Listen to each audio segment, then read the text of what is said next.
Hello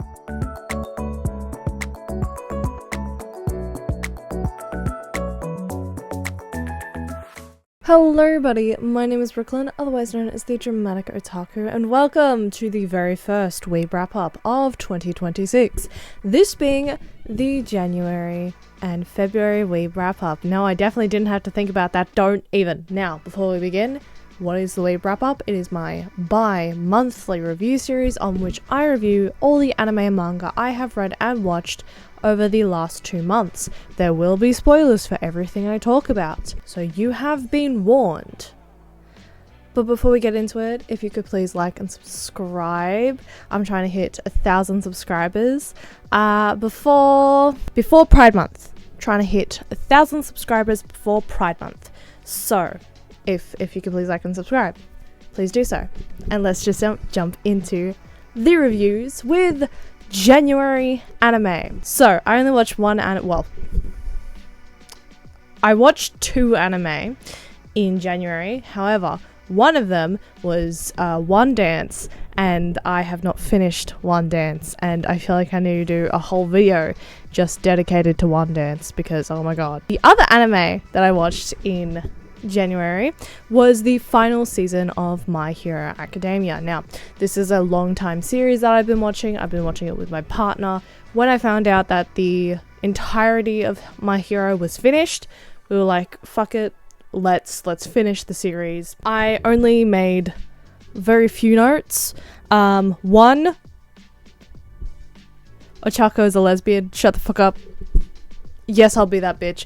Ochako is a lesbian. Bisexual, maybe, but oh my god, that scene between Uraka and Himiko, that made me cry, and that was lesbianism at its finest. Himiko very much made me cry, and the end, like the final episodes of My Hero, were fantastic. I really love them.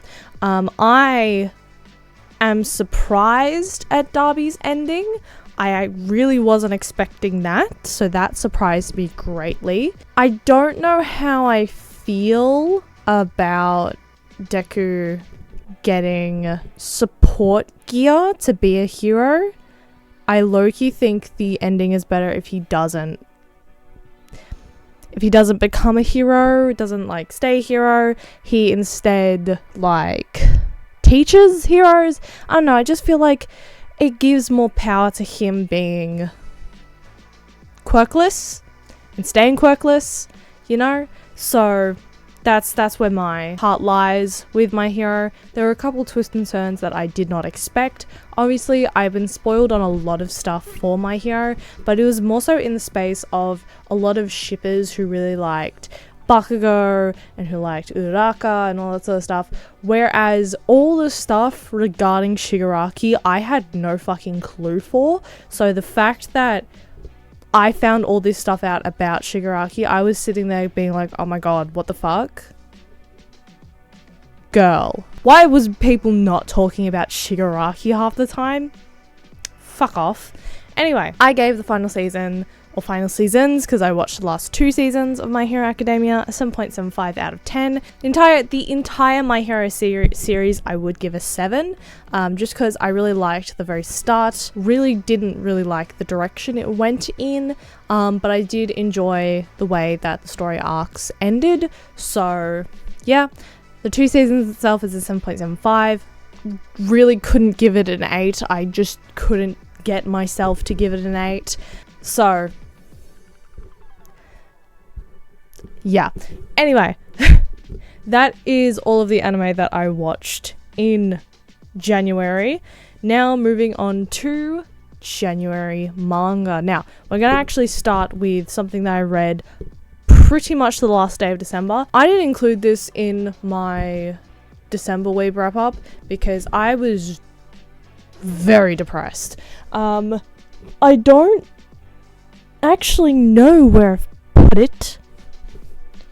Where is my yaoi? I think my yaoi is back here. I recently redid all of these, but very late December, pretty much the last day of December, so I was already editing the WEEB wrap up. I read The Dangerous Convenience Store, Volume 2. I gave it a 5 out of 10. It wasn't as engaging as the first volume. Middle of the road yaoi, you know, for me at the moment. I might need to get the next volume just to double check, but middle of the road yaoi. So, the next thing I read in January, I've already released a video on this. It is Moan. Moan is sitting up on my horror shelf because I now have a visible horror shelf, and I gave it a 7 out of 10. If you want to know my in-depth opinions on Moan, then the video will be linked in the iCard and down in the description down below. Go watch it after this video.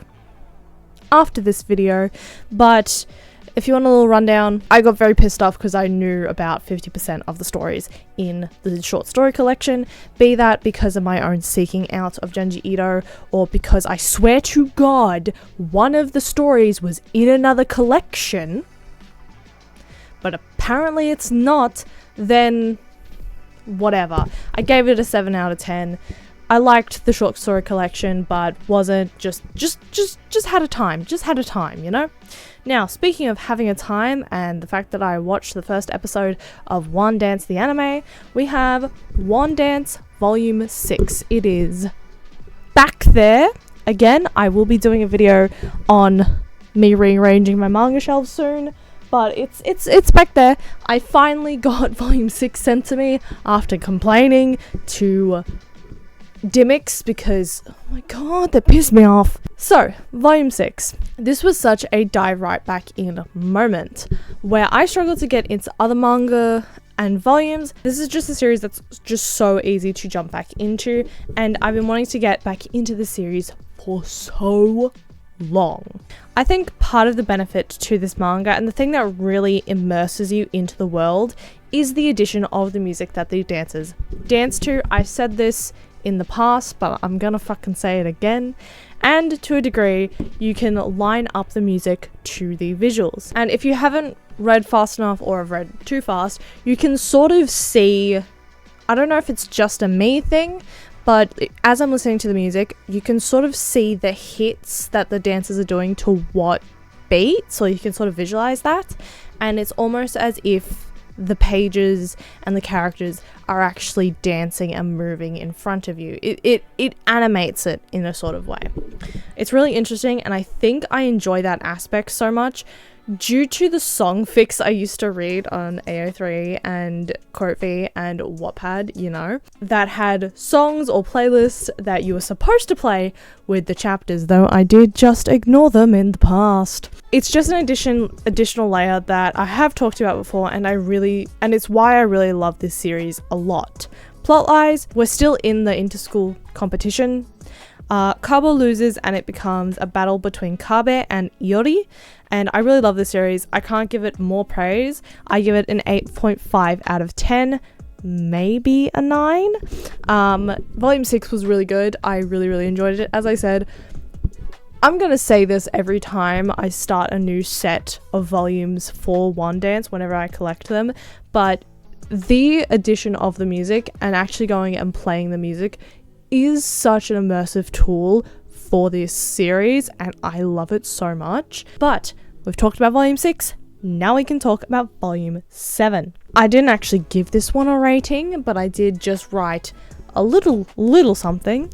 I really like that Iori listens to Kabe's strifes, and there doesn't appear to be any bad blood between them after their dance battle. It's something that's actually refreshing to see at the end of any battle, where the two are more so friends at the end, instead of the whole haikyuu shonen anime, shonen sports anime, where they're enemies no matter fucking what, and they slowly become friends.